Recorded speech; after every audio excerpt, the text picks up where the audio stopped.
Good day mga katropa. Kwento ko lang ng mabilisan. Meron ako dito mga fry ng PKBM or Platinum King Balloon Molly.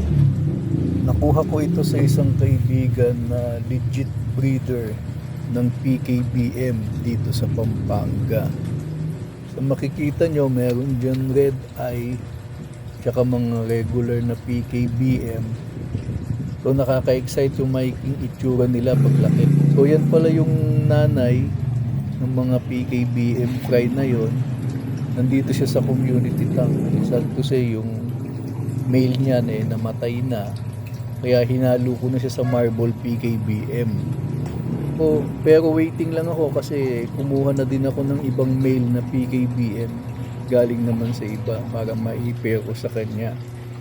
Kung makikita mo din yung female ko na PKBM marble, ayan, ang laki-laki na din ng tiyan. So siya naman yung waiting na pumutok. Pero sa ngayon, ang update ko lang ay para dito sa mga PKBM ko na fry.